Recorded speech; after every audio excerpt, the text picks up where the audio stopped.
Hello, and welcome to a new episode of VetEcho, your informative vet student podcast. I'm joined by Margot. Hi. And Chad. Hi.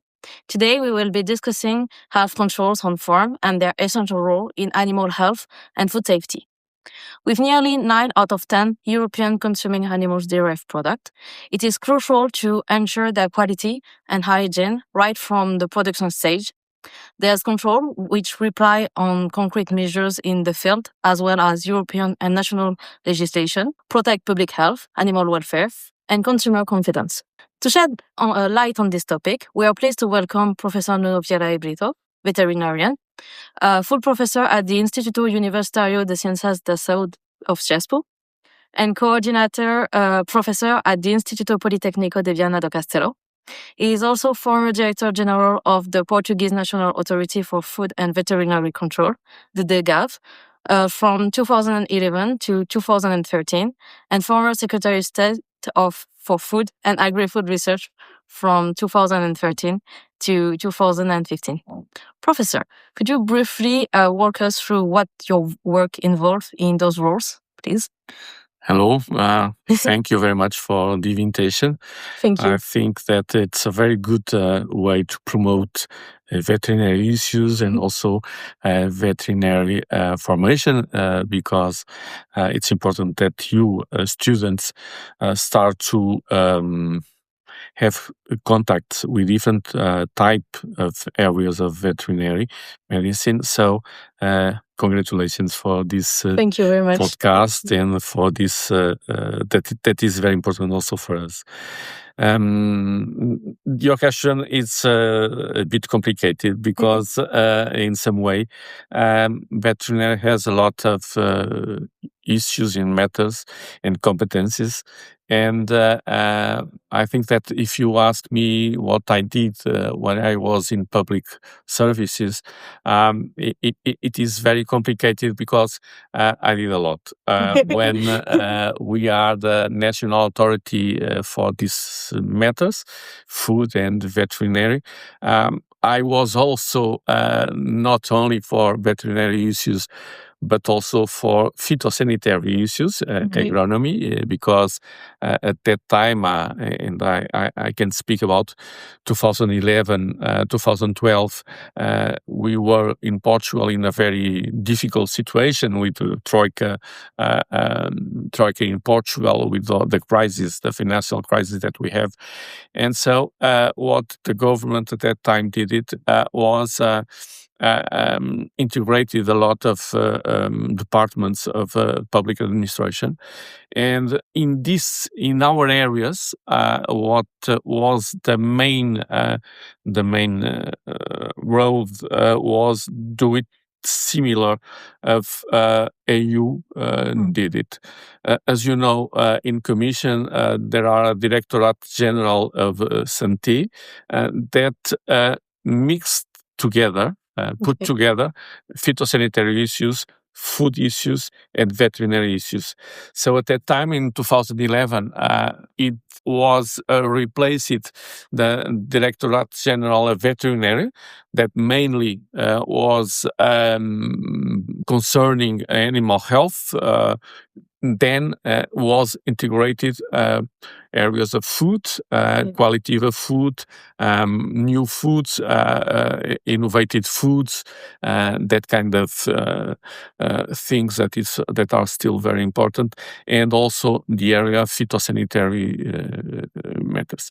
So as veterinary at that time, I start to know a little more about plants, about diseases of plants.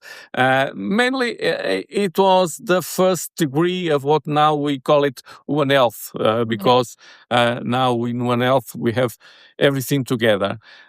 So the first part of my contribution in public service is in that area, because before I was a vice dean of the university, so and it was very different. But in this specific area, my main contribution was the organization of that new organization mixed different areas of agriculture and of course animal production and animal health. Then in 2013 I was invited to go to the government. It was a very interesting area, and for me it was a very good experience. Even if it is only 2 years and something more. Again, we were in a very difficult moment with the companies and the enterprises. And my main point, I have three main goals. One, of course, was about food safety. It is very, very important, and veterinary could do it a wonderful job in this matter. The other point was exportation. Okay. And trying to export like Spain do it. Spain is very good. Yeah. France also, and England, Germany are very good in exporting to third countries. And Portugal at that time was a small economy that we produced for ourselves and did not have in the area of agri-food did not have a vision to export products, although in some way we were very diversified. We are in some way different. Our way of productions are different because are not so intensive. But I was telling, first was of course food safety. The second was the internationalization of our agri-food economy, and the third was research. We had to create, not to create because it is created, maybe renovate in some way our research in agriculture, in animal health, in animal welfare. So to do it to be more active. Without innovation, we don't go anywhere. So it was one of my tasks also, this area of innovation in public areas, of course, because innovation, the government did not interfere in the private sector, but can interfere and should interfere because it's our money of all of us in the research of public areas. So that was the third area that I work in the government. Okay, thank you for that overview. It's a pleasure to have you, Professor. So let's dive into the subject if you agree with that. So let's start with health control. So health control on farms play a crucial role in preventing animal diseases, limiting zoonoses, ensuring the quality of animal-derived product, and protecting public health as well as animal welfare. In Europe, this objective has been governed since 2021 by the regulation EU 2016/421, which is also known as the Animal Health Law. It establishes rules for prevention, surveillance, biosecurity, traceability, and health controls on farms and animals products. And biosecurity on buildings and the careful organization of animal, personal, and equipment flows are also essential pillars to limit the induction and spread pathogen. And keeping building, water, and soils clean and well maintained helps reduce the persistence of bacteria such as Salmonella or Listeria. I have a question for you girls. Given these identification rules, do you think farmers always realize how important it is for preventing disease spread? I think in general, in the standardized professional environments with training and regulatory requirements, traceability and identification are well managed by the farmer, and also their importance is understood. But I think in some area disparities remain. I actually read a study conducted by the FAO, the Food and Agri-Food Organization of the United Nations, in Georgia in 2017 during the rollout of the NAIDS system, which was a national program aimed at prioritizing the identification and traceability of all livestock there. And it was well illustrated, this problem for me, because at the time in Georgia, 29% of the farmer respondents said they knew nothing about animal diseases, and many did not make the connection between animal health and food safety, despite widespread support for vaccination. So these results must, of course, be qualified because Georgia has a very specific agricultural context. There are mostly small farms, veterinary system undergoing modernization, and regulation in transition at the time of the study that obviously will influence the results. So all of these conclusions cannot therefore be directly extrapolated to all Europe. But I think this survey reminds us that beyond standards, awareness raising and support remain essential. And this issue has not yet been fully and uniformly integrated by all farmers. Yeah, I agree that support and also training and clear communication is very important to help farmer understand how to use the identification rule, just not as rule, but also as a tool to protect their herd, to protect the whole sector. Yeah, sure. Do you want to add something? Yeah, it was very interesting because you don't know.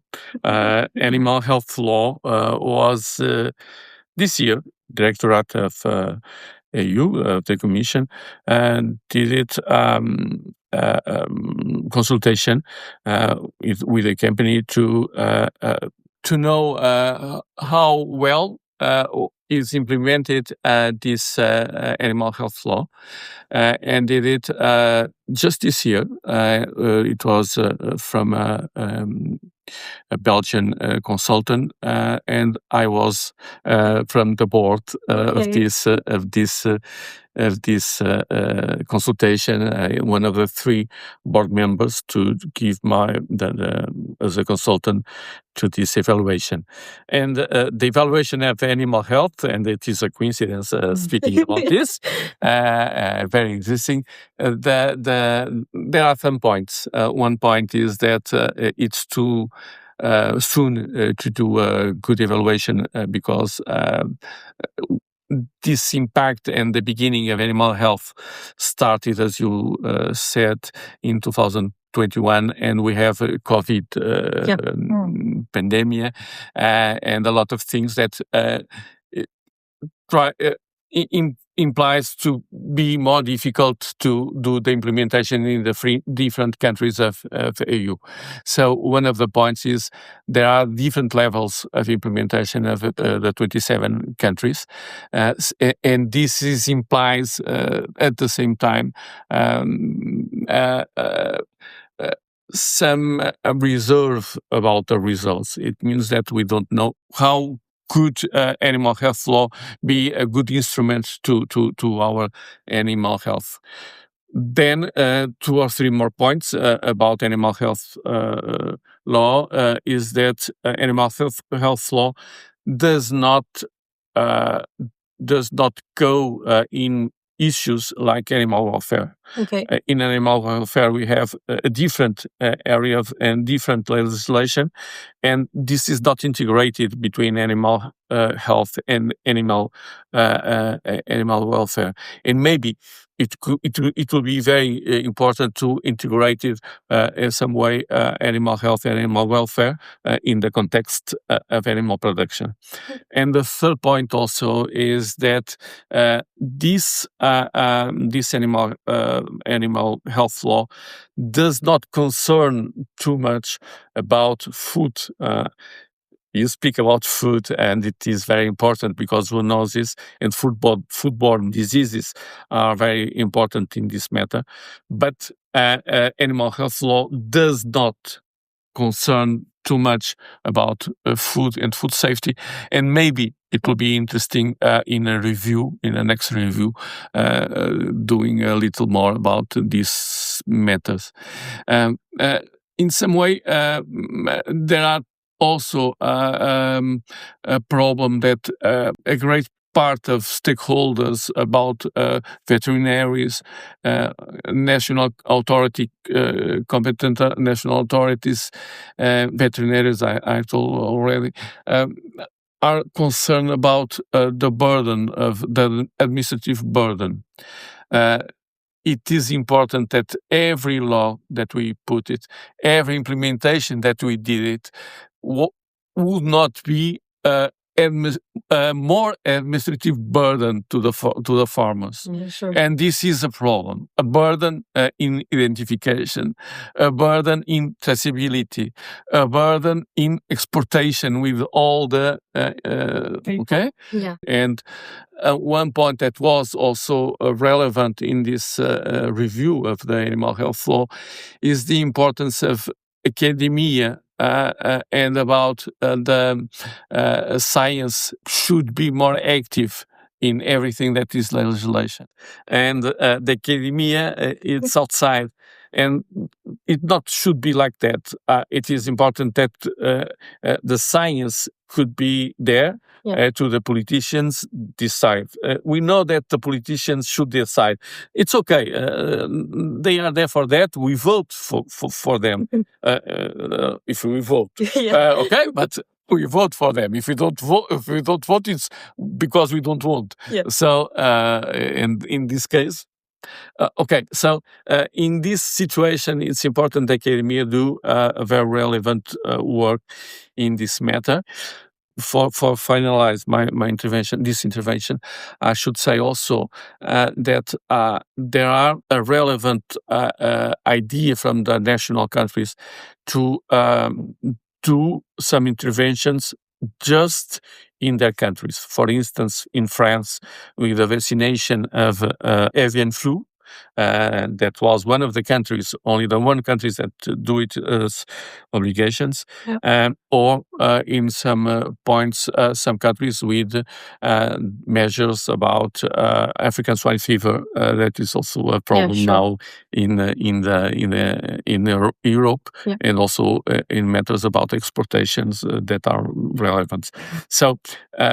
For concluding, yes, animal health law, it's very important to be a very good instrument for all the countries of EU, but we should adapt to the diversity of each country, and also to the different conditions that countries have to their implementations.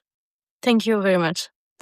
We can now go to the topic of the feeding.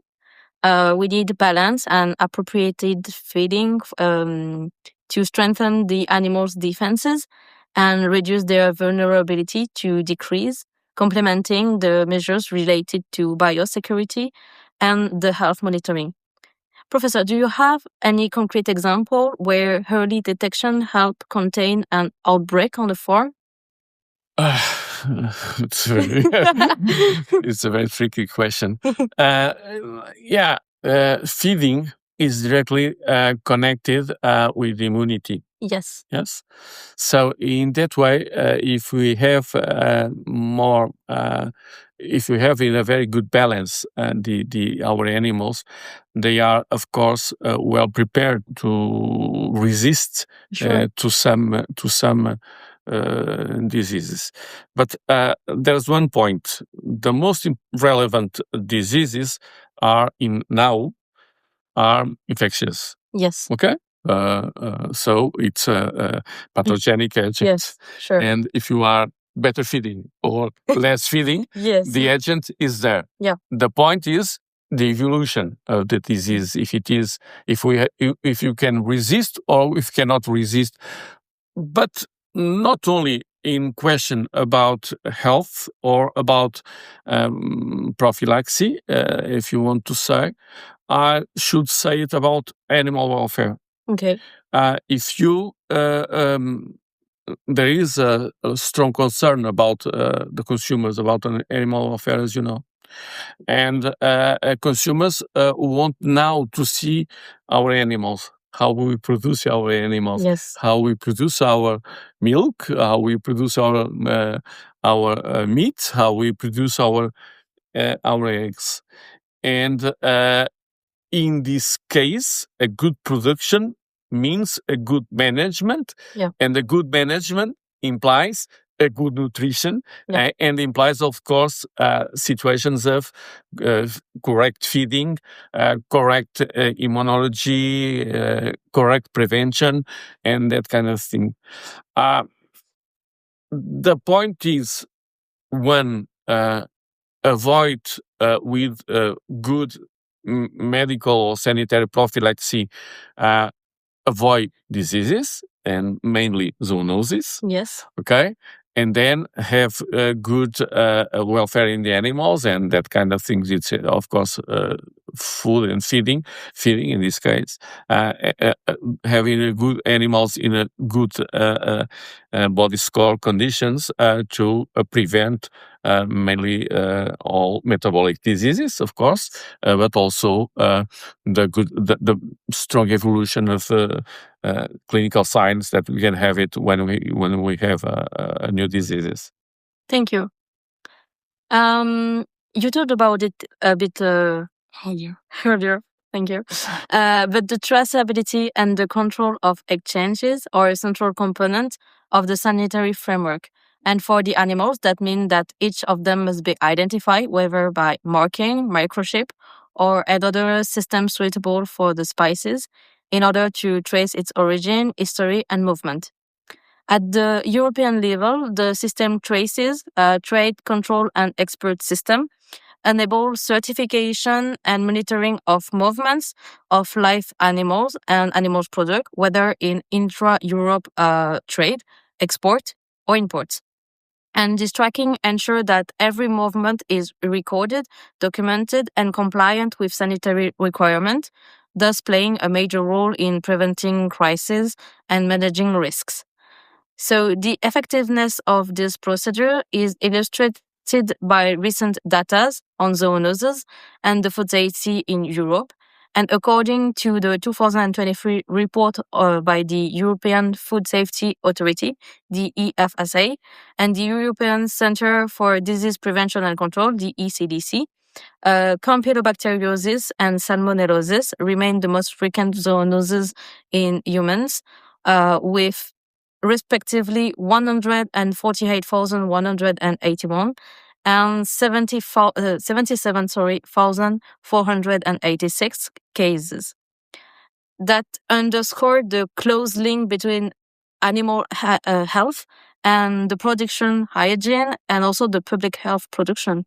So, Professor, in your experience, what practice in the field have the greatest impact on limiting zoonoses and protecting public health? You told us about some a little bit earlier, but do you have any other example and other idea? Here in the university now, we are with a project with a big group of Portugal. And we are studying with Professor Carla Miranda. We are studying Campylobacter precisely in all the chain, beginning in the farm and finishing in the slaughterhouse. But also in the environment area. For instance, in the boots of the worker that is there, the farmer, if you want to say it, in the litter. So we are just doing this study, and we have more than 2,300 sample, and we are just studying also this impact of Campylobacter in different points of the chain. We did also a little work about salmonellosis that is published, but in cases this salmonellosis, it was in traditional production, chickens outside from autochthonous breeds. And that's true that those are the two main concerns about zoonosis that we have. Also, poultry meat is one of the most consumed meat, and so we are intensifying production, and we have more intensifying more pathogenic agents Sure. associated.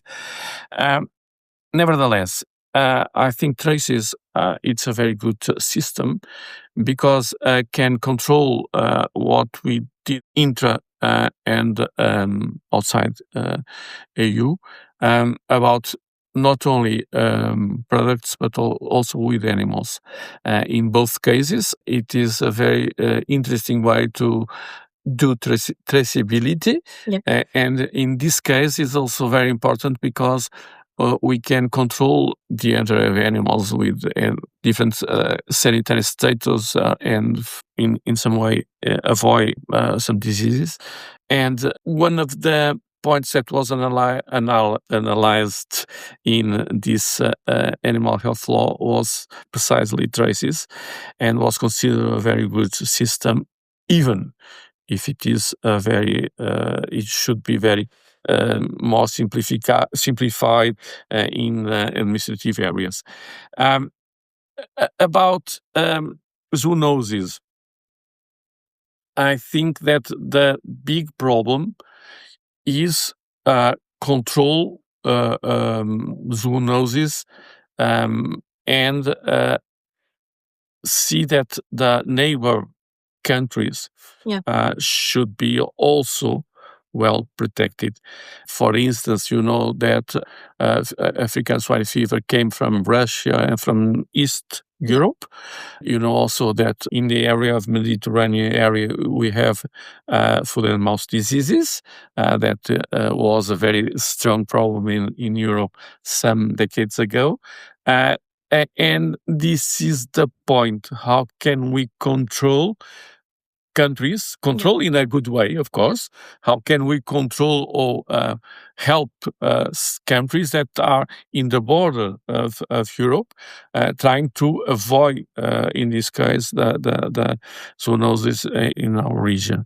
And the Animal Health Association, International Association, it's very important in this case to try to contact and try to implement vaccines. As you know, you can vaccine foot and mouth disease in Africa, but we cannot do it in Europe because we don't have it. And so we spread the virus if we start to vaccine. So in this case, it will be very important. All the measures that we have here in Europe about swine fever, or even the problem that we had about avian flu and the vaccine that was only produced or only applied in France. Some of those diseases are not zoonoses, but they have a very strong economic impact. When we spoke about zoonoses, I think that in this concept of One Health, the consumers are more aware of are more aware of the impact of these diseases, and I think that our system of control is more effective, and so I think, in my point of view, that we can consume it, we can eat with quietly and safely. Yeah. But yes, as you said, if the neighborhoods, countries don't treat the problem, it will come back later. So, yeah, that's a problem. Yeah. Globalization. Yes, exactly. So you have to have some care about this. And there's another point.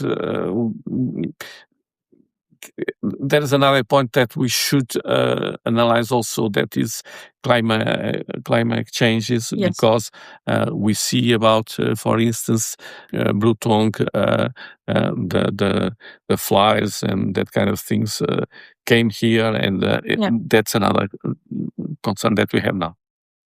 Okay, thank you. Do you want to add something? No, I thought it was really interesting, and it's really important to have a global vision now that everything is interlinked. Yes. So if something is going wrong, everything gonna be crushing one day. Yes. So now let's dive into the role of the vet in the livestock farming. So girls, what do you think is this role? I think in the recent year, the role of the veterinary has significantly shifted. I don't know if you agree with that or not, Professor, but I saw a study. It was a 2024 study of the European study named the Empowering of Veterinary Herd Health Management that shows that the veterinary herd health management, or VHHM, is now widely incorporated in European veterinary curriculums. Indeed, 83% of the 41 European veterinary institutions surveyed include VHHM either as a standalone course or integrated into other subjects. So this reflects a broader evolution, and vets are no longer just animal doctors, but they play a role like a partner with a farmer. They are a central part of the herd level health because they help in prevention, biosecurity, welfare, reproduction, nutrition. They give advice to the farmer and they work together. It's just not doctors, but they help like a long-term partnership. Yeah, and I agree. And as you said, we can see a bit all of these aspects in our training, in our formation with materials such as zootechny, nutrition, or even epidemiology, for example. And this is very interesting. And also, the concept of One Health is now very present in all of our courses, which is also very important. Veterinary is more than to be clinical, and this is the point. The problem is not the curriculum, in my point of view. The problem are the students. And why I say that? Because in some way, a lot of students came here to be a doctor of small animals, of pets. And in my point of view, we are more than that, okay? We are more than a clinical, even a clinical of pets, because, as you know, 70-80% of students came and want to be in this area. We are more than veterinary pets, veterinary horses, veterinary of other species. Even if when you are veterinary of large animals, at the same time we are clinical, but we are consultant. We speak about nutrition, we speak about reproduction, we speak about how to manage economic issues, all that kind of things. We are a friend when we speak more about large animals than in pets, because the pets we came, we enter, okay, we do that. You have to save the animal, and that's okay. But you must be more than that, and you need to be more than this kind of strict clinical issue. But there are different points, and I sometimes I speak. I speak before I speak in some of them. Inspection, food inspection, that it's a huge problem in our days. We spoke about zoonosis, foodborne diseases, all that kind of thing. So food inspection, it's crucial. Also, food technology should be a good analysis from veterinary professionals. So there are a lot of other things than clinical.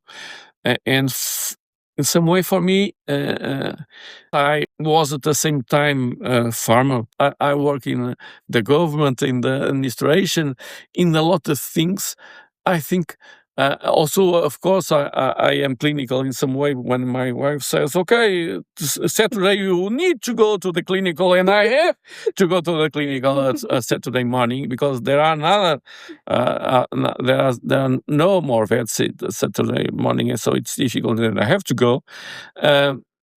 It's when we see in the society, when we see what we are veterinary, and they say, okay, I go, the veterinary is the professional that when my pet, it's my dog, it's with some need to have a vaccine, go there. No, we are much more than that. And this is the point that I think all the curricula should be implemented in this way, even if the students does not like those matters, but we never know the future. When I finish my career, when I finish my I did not know that I could be a professor, or can I be in the government, or even I could be here speaking with you as a coordinator of a course. We don't know. And I like to work also in food safety, because it was, now I cannot work because I do a lot of things, so it's difficult.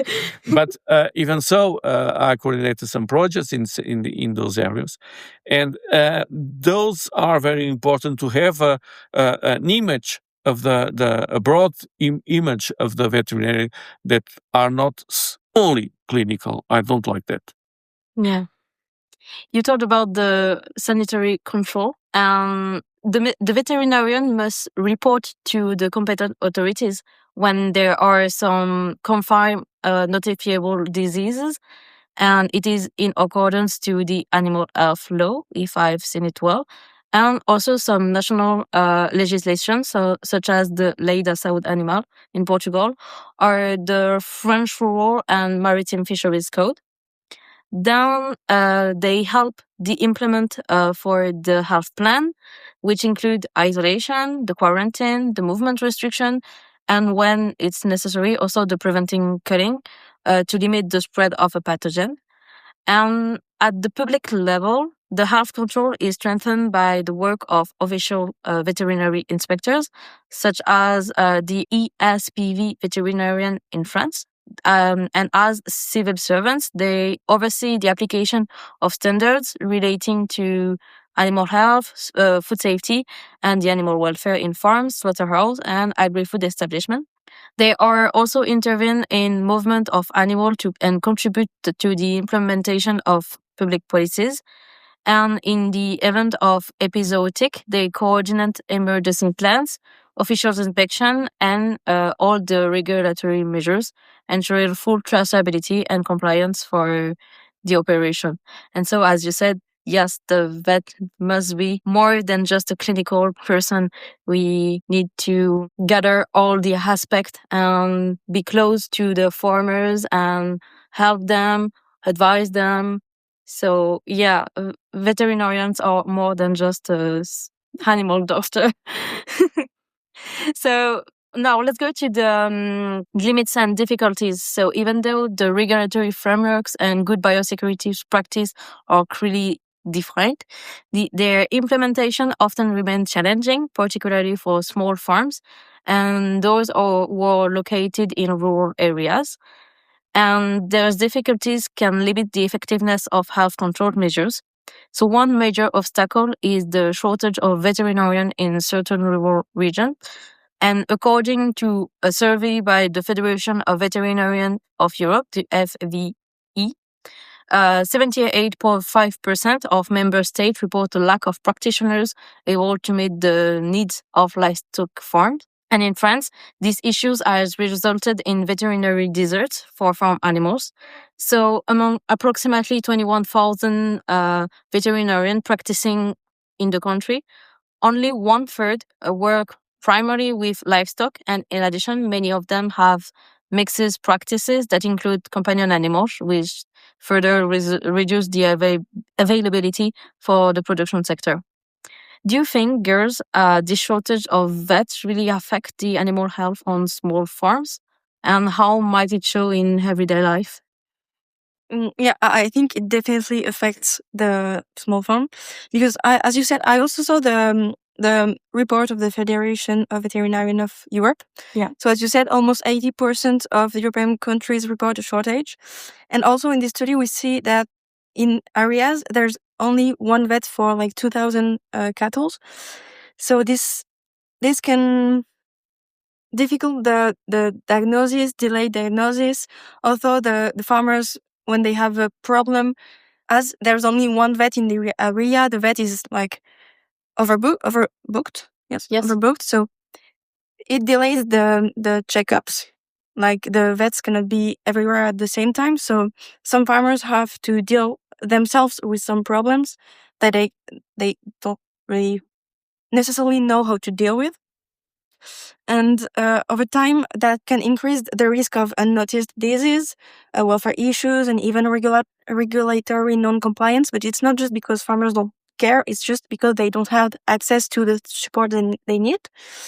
And yeah, I think it definitely affects these small farms.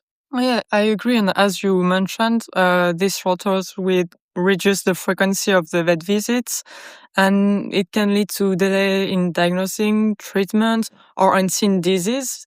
And this directly increase the morbidity, mortality, and overall also the cost treatment, which is very important. It's an important factor. And it also limits the guidance farmer received on new regulation, emerging diseases also, for example, and best practice. And all of that will, at the end, weaken the entire health management.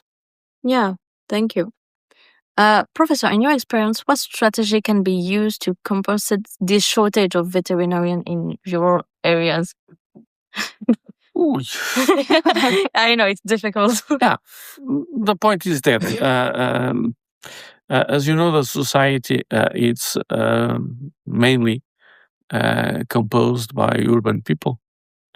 Yeah. And mainly, if you see between your colleagues, if you do a survey, and the survey of the Veterinary Federation says also that mainly are women, and Yeah. mainly are urban, and mainly wants small animals, pets. Okay, so our society does not recognize still the importance of this kind of veterinarians that are not part of livestock. What I think, first of all, I think that should be a very strong sensibilization of the society, of the role of the veterinarians. And this is good, so congratulations, because this is a way to do it. They should be see that every egg that you eat, every steak that you eat is produced mainly in rural areas, and that by farmers that are people like us, and will need to have a very good life, a quality of life that it should be similar of every other person in the same country, and so they should be paid, paid for the production. I'm not speaking about support, subsidies, and I'm not speaking about that. I speak that they should have an enterprises that should have some profit, and they have very good quality of life, even if they have some subsidies or other kind of things. The point is those students that are here, they should know better the rural area. See in your colleagues and ask if they what they know, cities or countries, or country or rural areas. Mainly, and of course, you are young, you like movement, that's okay. But at the same time, it will be very nice to have some time when you go to do some extracurricular stages. For instance, why not you go 1 week or 2 weeks to some rural areas, and even if you do a stage in a mixed clinic, it's okay, because you see also the two faces of the same coin.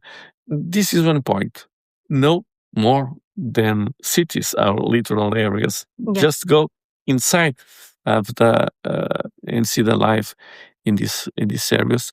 This is one point. The other point, of course, is to know what the role of veterinary and what's do in the rural areas, of course, and of course the third point is trying to our governments, our administration start to contract also more veterinarians to go to those areas, because I understand that will be not very easy just a young boy or a young lady just go outside the university, go to without any support of life, can go to those areas that are more difficult to have a very good job or something like that. So maybe those three things at the same time, we can do something. Yeah, I agree. Do you want to add something? No, I think that most students are not interested in this area because there's a lack of information. Yeah. We don't know this field, so it's kind of the unknown and it's scary.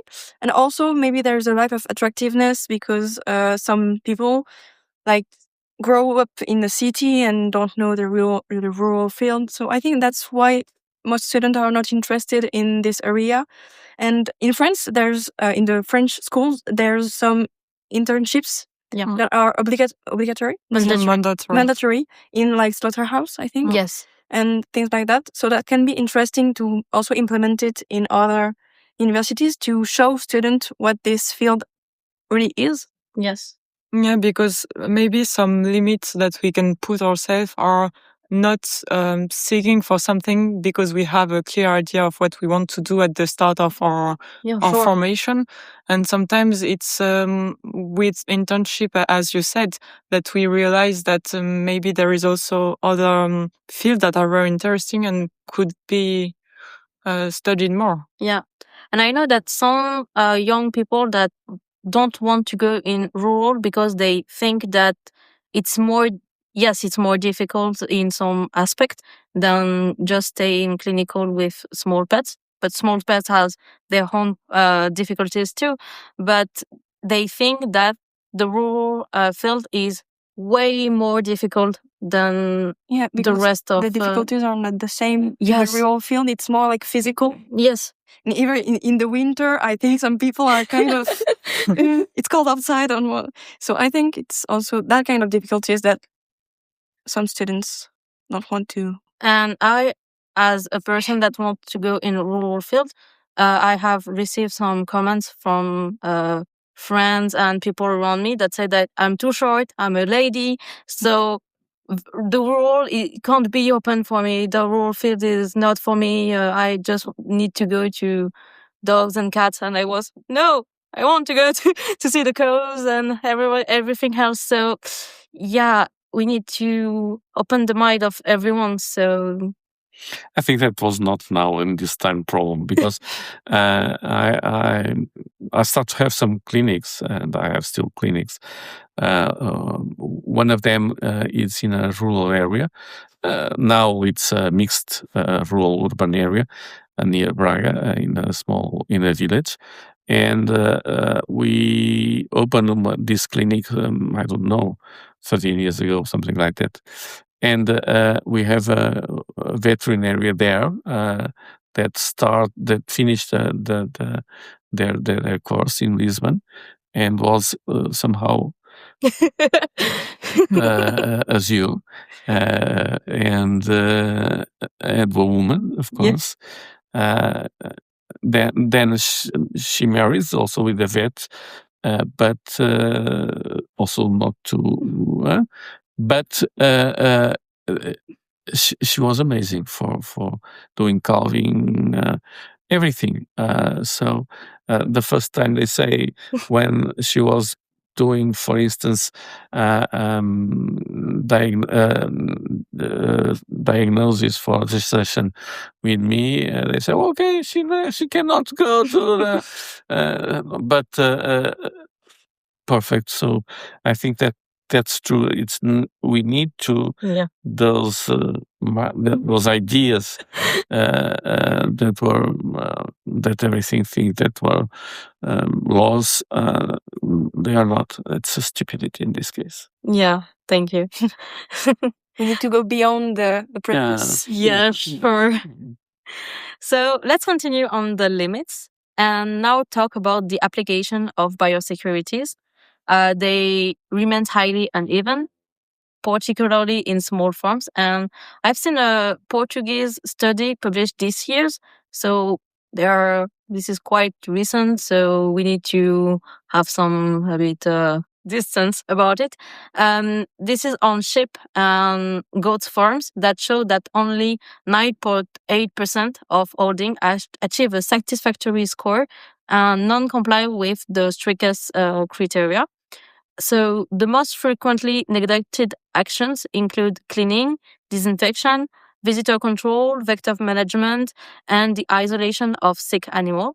And these family-run farms often have limited financial resources, basic equipment, and a little trained personnel, which make the implementation of such measures more considerably difficult. And this weakness leads to increase the risk of disease spread and zoonoses, as we said, and the economic losses for farmers. And the coordination between farmers, veterinarian, and authorities is also challenging, due to limited resources, aging infrastructures, and insufficient institutional supports, all of which hinder consistent application of sanitary control measures. And ultimately, the limitation exposed the sector to a higher risk of shortcoming in hygiene, biosecurity, and traceability, with potential consequences for animal health and food safety. Such constraints can undermine traceability and the prevention of zoonoses, thereby increasing risk for both animal and human health. Professor, do work pressure and available resources influence the quality or thoroughness of inspection? And how does this play out in the field? Your picture is not so beautiful as we would like to see, but I think there are different points of view. The first one is we are speaking about what, because intensive farms are different. Yeah, sure. Today they have a lot of obligations, legislations, controls, measures. So I don't think that in intensive production your image fits in this point. But when we speak about small farmers, 1 or 2 goats, 1 or 2 use 3 or 4. They do it's a part-time farming, not such an activity, and with the elderly population of farmers, they replaced cows to clean the lands. Okay. Yeah. Ewes are not a way of production for intensification, but ewes or goats or sheep. Sheep are not a way of production, but are more a way of cleaning our lands and cleaning those points. So it's a part-time activity. If you think like that, maybe some points that you are now speaking about, cleaning, biosecurity, are neglected. Yes. If you have 2 or 3, with calling vet every when it's needed, sure. sometimes identification, sometimes. I'm not saying that it's okay. What I'm trying is to interpret your study, okay? Yeah. In this point, yes, they did not so carefully manage the animals with the cleaning, with the feeding, with the management, with the sanitary points. Yes. In intensive production, no. Mainly because goats are mainly now for milk. Okay. Some of them, or if not more than 50%, I presume, I'm not so sure. And for for milking oblige a lot of attention about their care, and some of them are also for transformation in cheese. So in this case, I think that it's that the farmers are now have formation qualifications. Some are engineers, some of them are technical courses. Okay. Not only in Portugal, also in all Europe. The qualification of the farmers are now, and the young farmers are now they have now formation, and they are, I think they are more sensibilized for all those cases that you speak. Elderly population, there 2 or 3 animals, 4 or 5 animals, they see it more a compliment, they see it more just, and they are not so careful about it. Okay, thank you. So let's talk about the future now of the sanitary control. It's largely depend on the adoption of digital technologies, sensors, the Internet of Things, and artificial intelligence. And those tools not only allow monitoring of production and reproduction, but also enable thinner and more responsive surveillance of the animal health and welfare. A study from this year showed that in Germany and in Finland, farm using precision livestock farming benefit from continuous behavioral and health monitoring, allowing earlier detection of anomalies and more rapid intervention. Concretely, one of the devices used in livestock farming is the tracking tag, such as a collar or an electronic ear tag worn by the animal. And it provides continuous monitoring of individual indicators such as the activity, the rumination, the body temperature, the movement, and we can also use it to detect some early sign of disease, stress, or stress, so that the farmer can intervene promptly. Another category of devices include the environmental sensors installed inside building, which measure ambient temperature, the humidity, the air quality, and where it's available, the level of gases such as ammonia. And this data provides an overall view of the sanitary environment and the collective well-being of the herd. And let's talk a little bit about the livestock monitoring market. And this is experiencing a strong growth, rising from approximately $5.9 billion in 2023 to approximately $11.2 billion project to 2032.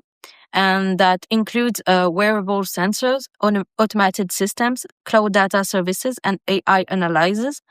And beyond surveillance, this innovation opened the way to predictive systems capable of anticipating risk according to farming condition, weather, nutrition, or the environment. And we have also in Europe the project Digi for Life that extend from 2024 to 2028 that illustrate this trend by developing more than 50 solutions based on sensors, computer vision, AI, IoT to improve animal health, herd management, and sustainability.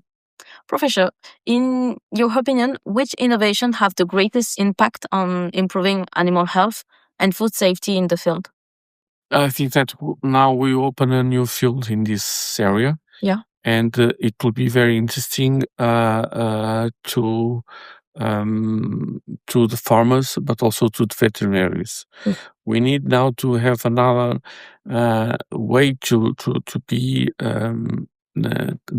present in this area of the clinics. It's the old way, the traditional way to go to the animals and start in the beginning the physical exam, the anamnesis, and that all kind of things that it will be passed. And now you should analyze indicators. Yes. Indicators of health, indicators of environment, indicators of whatever. There are 2 or 3 points that are very interesting. First of all, as I told you, agriculture population it's just even more older, and now technology could help. Yeah. Could help because we don't have shepherds, for instance, for goats and ewes, and you can have digital and this technological way of to have shepherds and to monitor their pastures and all kind of things. So this work that will need a lot of intervention of farmers could be very useful.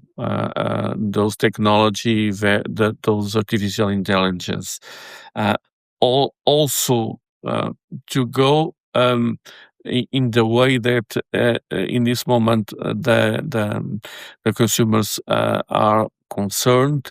Artificial intelligence could be a very interesting tool in animal welfare. By the different kind of monitoring indicators and to us in chicks, for instance, in poultry, the way that they move, the way that they go to the water, the way that they go to feed, even what you say about the bed, the humidity in the beds, the problem with the fingers and that kind of things. We are now still started to do a project with also another company in this area about artificial intelligence in poultry. So it's an area that we can analyze in this point. For the vets, a new way. We should adapt. That will help to our decision, to a way that we can approach to the animal, that way that we can approach to the farmer. So for us, it's one more challenge that we should deal with. You want to add something?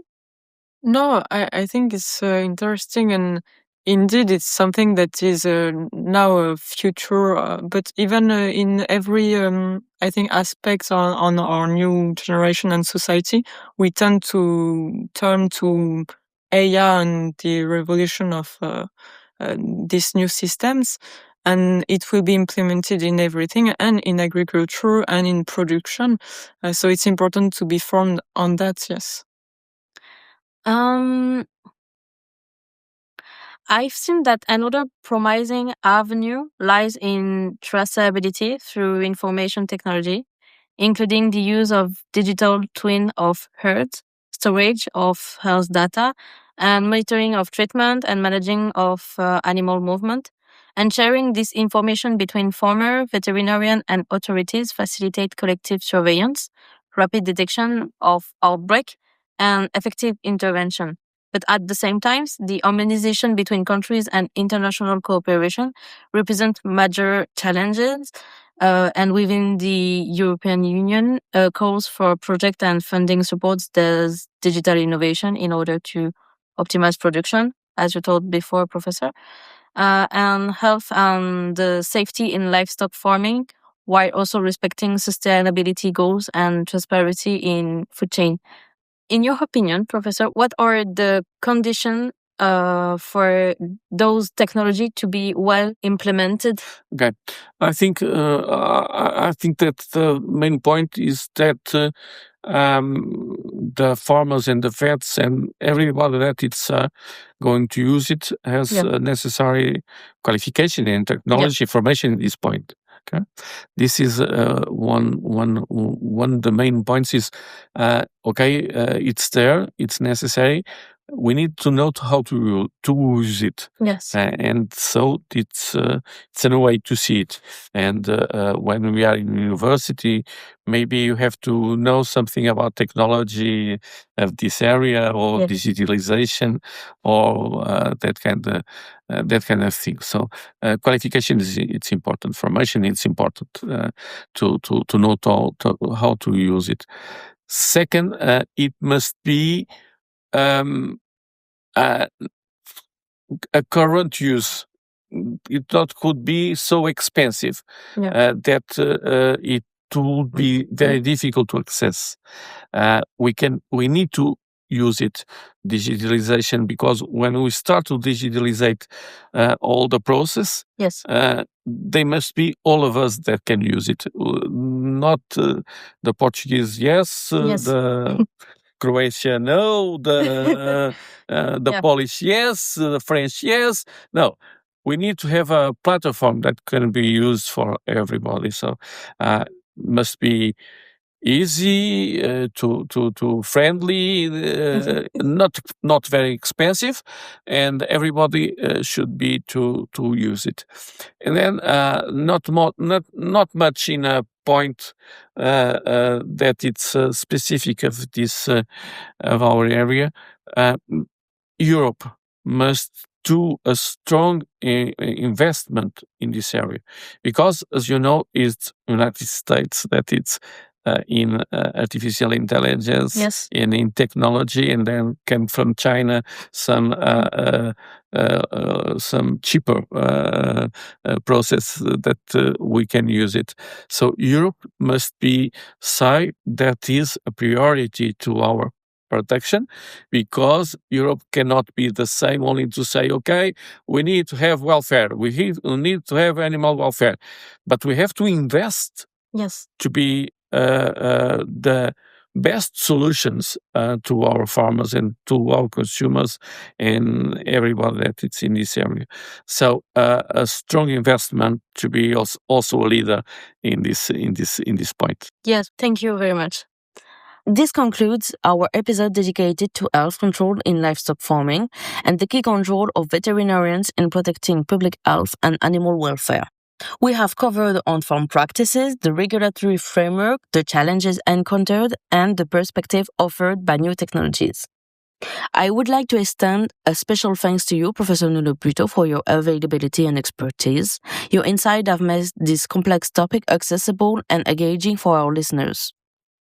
Thanks also to Jade and Margot, and to all of you listening for your curiosity and participation. If you enjoyed this episode, please feel free to like, subscribe, and share our podcast to support us and stay informed about upcoming episodes. Finally, we look forward to welcoming you next month for a new episode of VetEcho. Bye! Bye. Thank you.